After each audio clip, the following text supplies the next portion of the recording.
Allow me to start by saying I'm very pleased to be back again in Africa, and this time to a dear country to me personally, but also to the UAE, Rwanda. Speaking about the difficulties or the hindrances as you highlighted, I believe creating a full-fledged systems is the biggest hurdle that today is faced in Africa, but also in general globally. Treating water as a topic separately won't deliver the required ambitious objectives of countries. And that's due to the fact that water intersects with so many different sectors, be it energy, be it food, expenditure when it comes to infrastructure. So creating a full-fledged system is something very important, and in absence of that, difficulties and challenges will be always faced. And since we are here in Rwanda, we're quite familiar with the strategies and the frameworks that Rwanda have set objectives around. And we are sure that this will be accomplished in such a great country like Rwanda.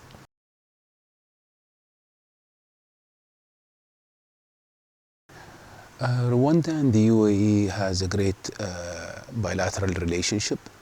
One of the fruits of that great relationship is a project that we're working on together. It's a partnership between Rwanda and, of course, from our side, it's Abu Dhabi Fund for Development in Karingi area.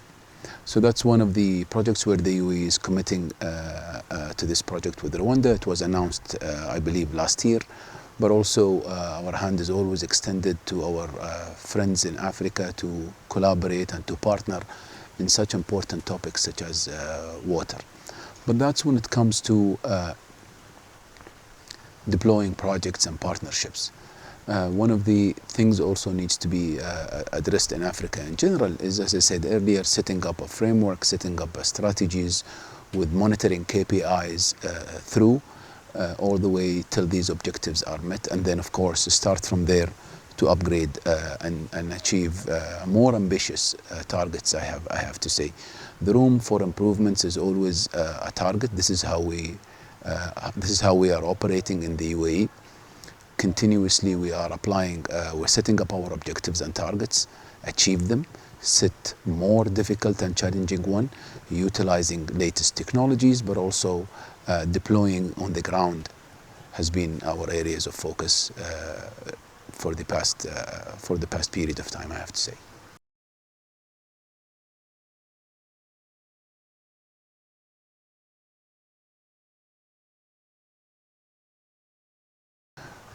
This is, my friend, is a very big question, I have to say. Looking back at what we've achieved in the UAE, 100% access to water, around 90% reuse of water, state-of-art infrastructure. Recently we've been also introducing artificial intelligence, but also latest technologies on the ground to become more and more resilient and more efficient. This is not something unimplementable. Africa has great nations and they can accomplish this. And we, as the United Arab Emirates, always there to support our colleagues and partners and friends in Africa.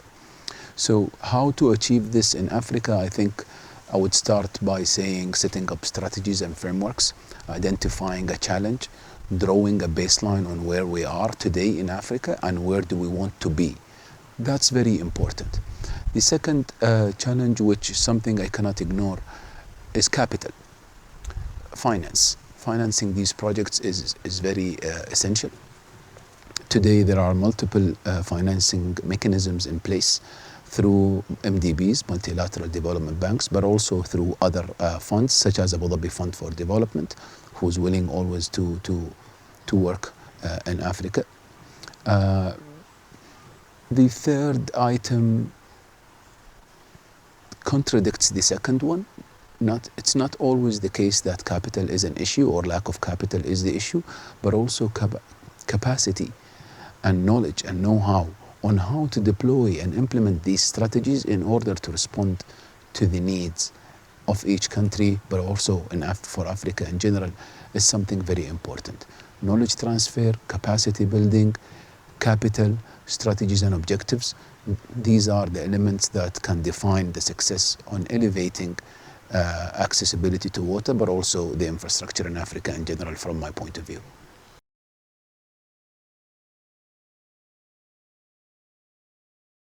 Climate change today is a fact. In 2023, I'll start from, or maybe before 2023, our founding father, His Highness Sheikh Zayed, the founder of the nation of the UAE, have always called but also taught us how important is this topic. And of course, the late Sheikh Khalifa and His Highness Sheikh Mohammed is moving towards that direction as well. In 2023, we brought in the word to the UAE when we hosted COP28. And we had the first stocktake historically agreed upon in consensus. Bringing together parties, countries, to agree on the way forward is something that, it's not an easy job, but we managed to pull that in 2023. Now, speaking about the African continent or the small island developing states, their voice is important. They should be always on the table. I cannot also neglect the fact on how technology can play a role in this. For example, as the United Arab Emirates, we're doing lots of carbon capture. We are greenifying most of our operations, but these are things will come gradually. The multilateral system is difficult, but I think the willingness of nations and states and leaders always shows a positive sign when it comes to climate change. Linking climate change to water. Today, if you look at the index, disasters-wise, 90% approximately of the disasters we witness today comes from water.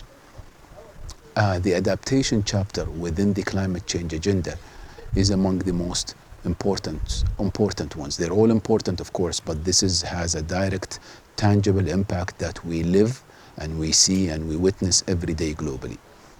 So there is a direct link between water and climate change, and we realize that very well, to the level where one of the interactive dialogues we are introducing at the United Nations Water Conference at the end of the year is Water for Planet, in order to shed the light on how water plays a significant role into climate change, but also vice versa.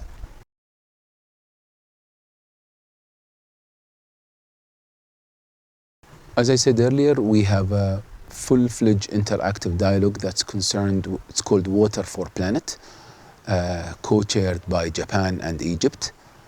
Both has a great relationship in water, but also in climate change. Egypt hosted COP27. Japan has its water agenda, very advanced when it comes to water agenda. We're proud of the work that they've been doing so far, but also highlighting this as a separate interactive dialogue in the UN Water Conference is where the conversations will be leading. As you know, the UN Water Conference, as you rightly mentioned, will be hosted in Abu Dhabi from the 8th of December to the 10th of December. It's a 3 days conference, and it's a venue that will bring decision makers at a political level, but also civil societies, NGOs, member states representations, apart from, of course, the leaders. Everyone should be on the table in order to address these challenges. This is how we designed it, and this is how we deemed it successful.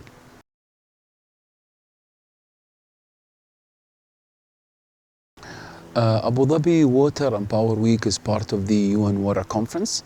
It's unique. What Abu Dhabi government has been doing in the water sector, but also in the power sector, is outstanding. Today, Abu Dhabi is unique, speaking about energy, for example, or power. It's unique when it comes to diversifying its energy mix. You have renewables, you have nuclear, but also you have the conventional energy when it comes to sources.